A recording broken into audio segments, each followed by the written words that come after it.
He was like, oh shit, like that, it hurts, man. How can I die if I'm immortal? Monster in my eyes, I'm immoral. I ain't got no time to be cordial. When we all watch a fight, we can unconsciously tell when a fighter is being broken down, and it's kind of like things in our head that's like telling us, yeah, something's going on here. The fight is changing. And so I made a list of 3 hows to kind of like break down how we can tell that happens. The first how is how many punches is the boxer throwing compared to the beginning of the fight. The second how is how much is the boxer moving their feet and their upper body compared to the beginning of the fight. And the third how is how much is the boxer reacting. So when they get punched, are they getting wobbled more? Are they showing signs with their face? Are they backing up more? And then defensive reactions, how are their reflexes and stuff like that. So let's get straight into it.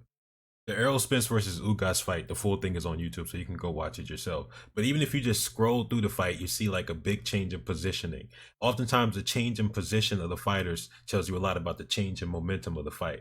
Here's what I mean. So if you look at the first round and see where they're positioned and see where they're fighting at, and you keep going through like rounds 1 through 4, and you look at where they're positioned.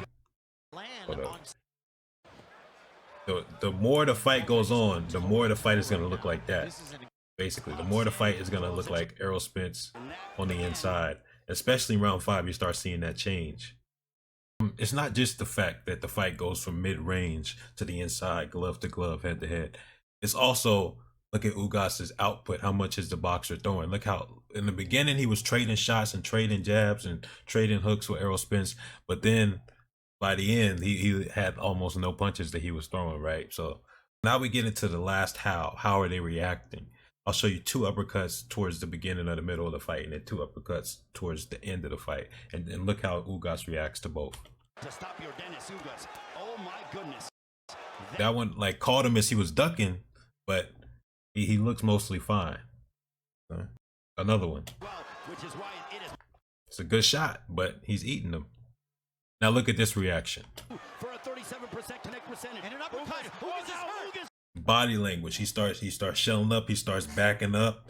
He starts smiling. Sometimes can be a sign. It's iffy. You don't really want to base it off of that. But look at how he reacts to that. That's different. He wobbles just a little bit. And now look at this one. Right here, an uppercut. His facial reactions. Shells up. Starts trying to escape. Uppercuts towards the beginning, uppercuts towards the end. Completely different reactions. And some of this does have to do with the fact that his eye was shattered, so that it does make it more painful. But the idea still stands. Here's another good example. ERROL Spence was landing so many hooks around the guard, and they were doing nothing to Ugas. Ugas wasn't really showing any reactions. But then in that 10th round before he gets finished, he starts getting unsteady on his legs. He's breathing heavy from all the work he was getting. And he's reacting to punches that he wasn't reacting to before. And in fact, this is the type of shot that he would eat and counter in the first few rounds. But now he eats this shot and backs up and tries to escape. And this is more in line with his eye being injured, but it's the pain he's showing, the reaction he's showing. Watch. He was like, oh shit, like that, it hurts, man. He's getting broken down. And then here's another one. Ugas is hurt.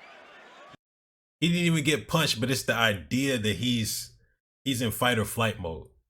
He didn't even get punched in this example, but he's in fight or flight mode. He's in so much pain. He's constantly getting punished. And so the fight is completely different. This 10th round is completely different to the first round. That's the idea, getting broken down. Having a better understanding of how like fighters get broken down really helps you kind of like judge the momentum of the fight.